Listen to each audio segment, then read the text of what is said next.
Hey guys, Marco here. The latest news is that Dennis King just resigned today on February 20th uh, from being premier and I guess even being an MLA. So it's a full on resignation. So, so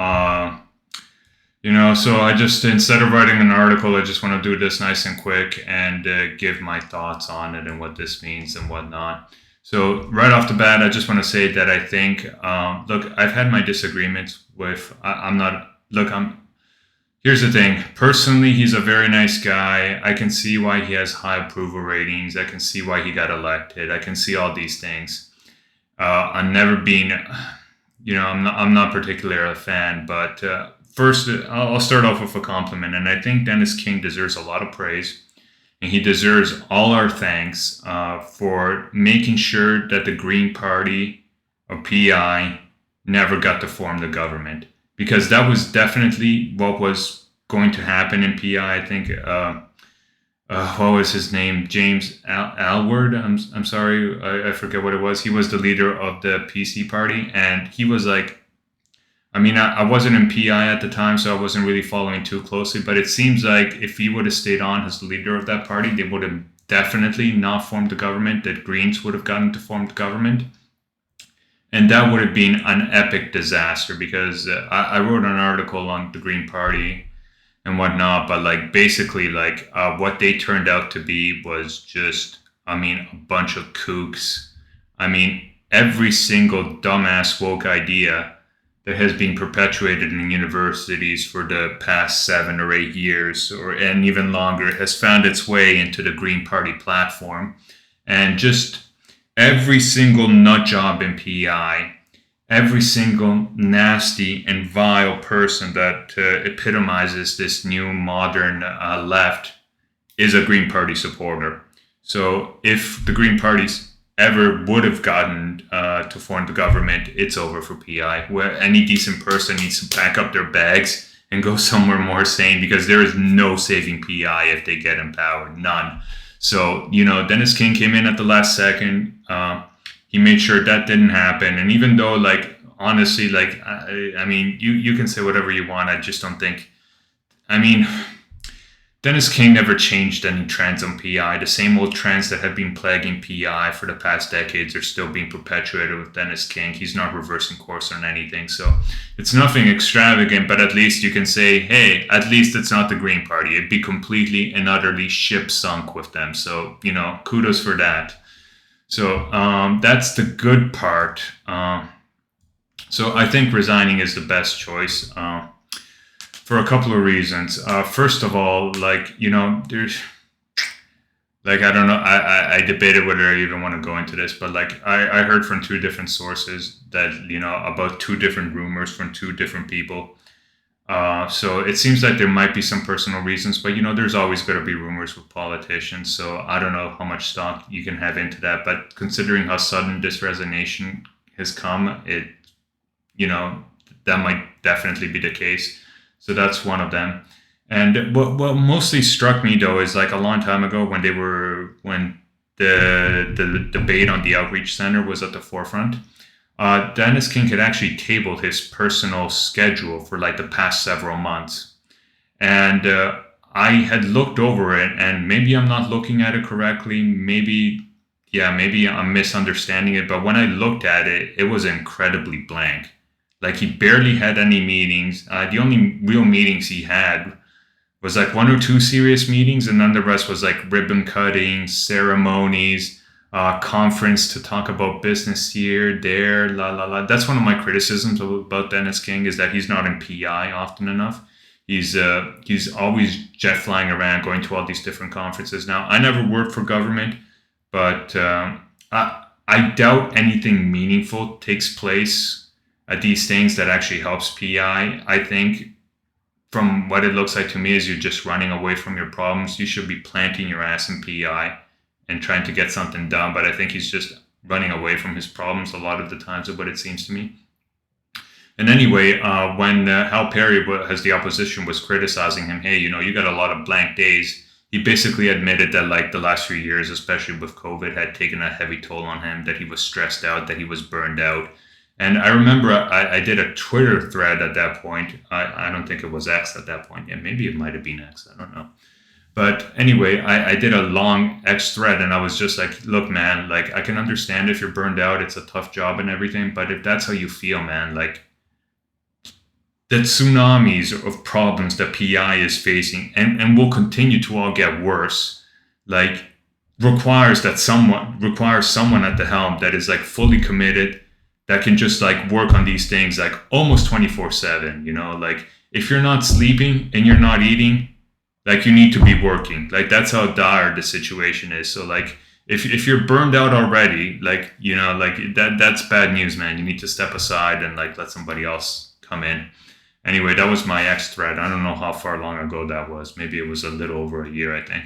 Anyway, so I'm glad that, kudos to him, because a lot of people stick around way too long in politics, like Justin Trudeau being a prime example. He should have really been gone 2 years ago. Instead, like every freaking narcissistic idiot, he believes that he can always turn things around no matter how bad it gets. And like most politicians are narcissists. I mean, how can you not be, right? To believe that you can manage, like, I don't know how big of an economy it is, how many billions, how you can manage it and actually do a good job of it. I mean, it's a crazy idea, but why would you take the job unless you didn't have an incredibly high opinion of yourself? But anyway, good for him for realizing, hey, I got to step aside, and hopefully it improves with somebody else. So again, like I can see why he got elected, because he's got this real folksy style, and I think it really came across when Kevin Arsenal, I believe, released that secret audio recording of him.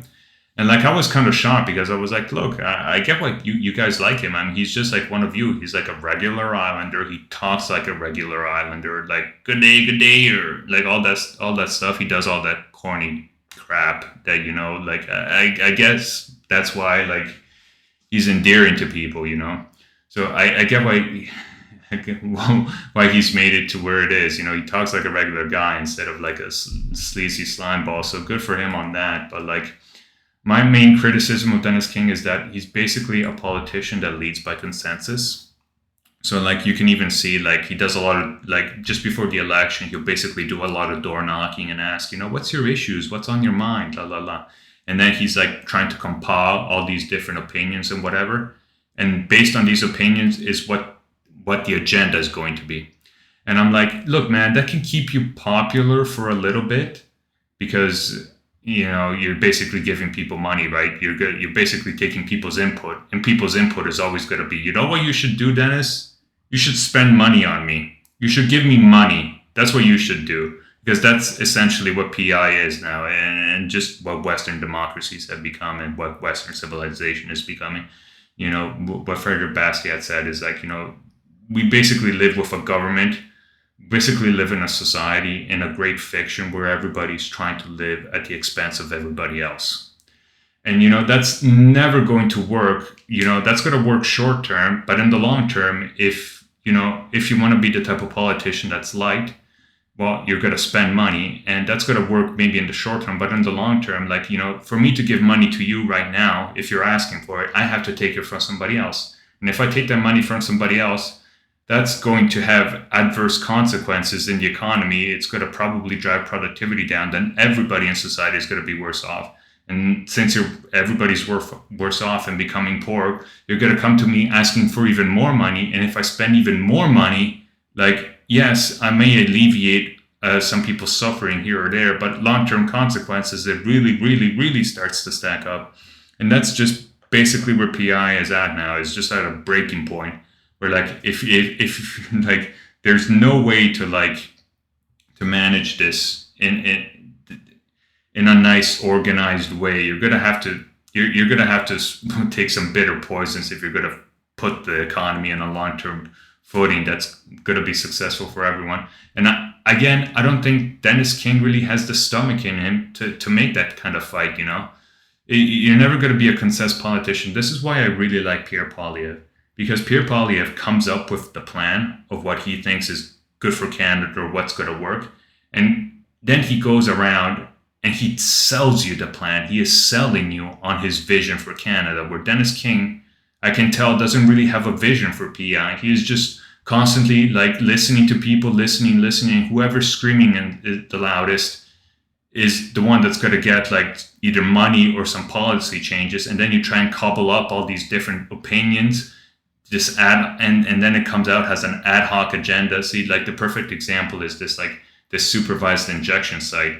Prior to the last election, who was screaming the loudest? The woke people. Okay, so they get an outreach center, and then they try and get like an injection site. But then like the group from Houston Street started screaming way louder, like they doubled the noise of the woke people. And all of a sudden, like there's no more injection site, and the outreach gets a freaking wall around it, and it's constantly talked about being relocated and whatnot, right?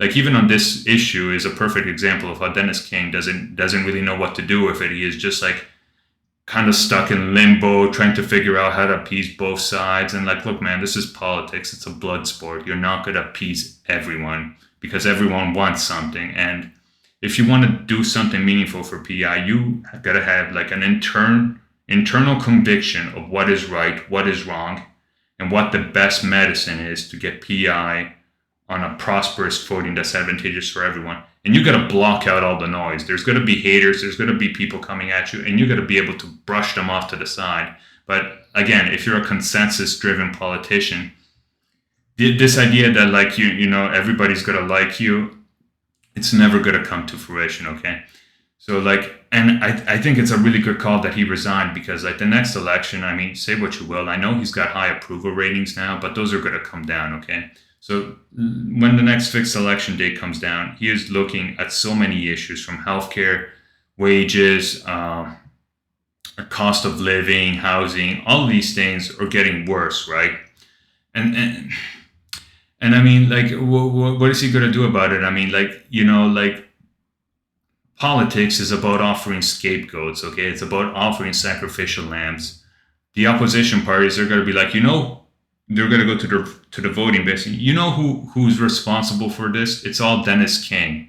Okay, and it's so he's going to be placed on the altar, ready to be sacrificed, and like he's going to object, and he's going to be like, "Hey guys, you know, like I just tried to do the best by you. You know, I just did what you guys asked me to, which was spend money, and you know, I spend more money."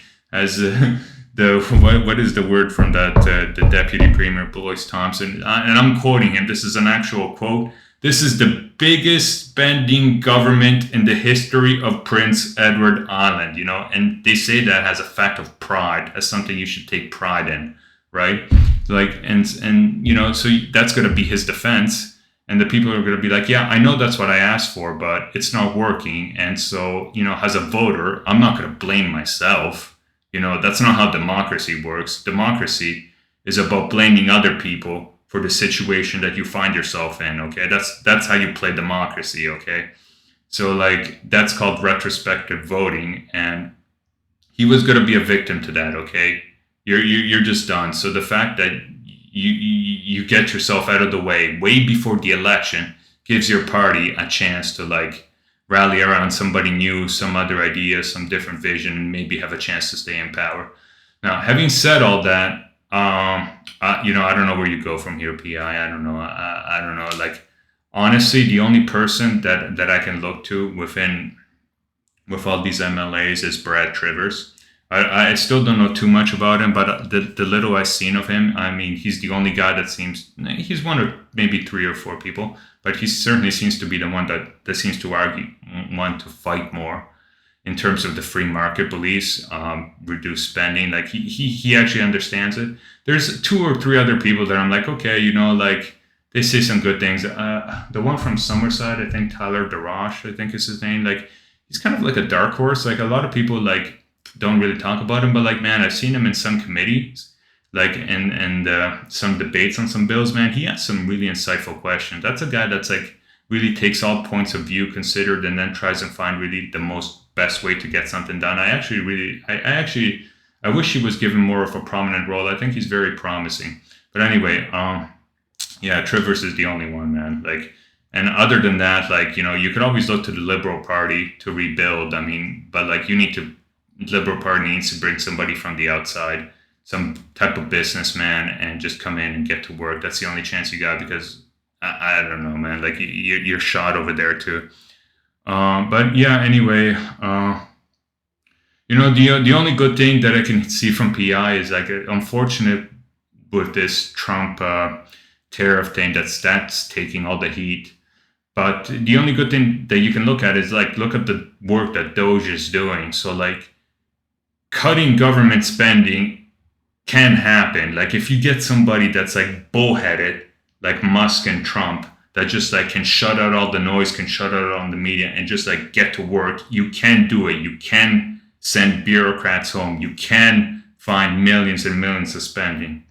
So again, I would look to that example. And I know it's really hard on PI because it's a socialist, paradise, like just money from the federal government flows so freely that it's like socialism doesn't really work in PI, but it's kind of like, it's like this Frankenstein monstrosity just because there is so much federal money coming in that it can last a little bit, but so it gives that illusion, right?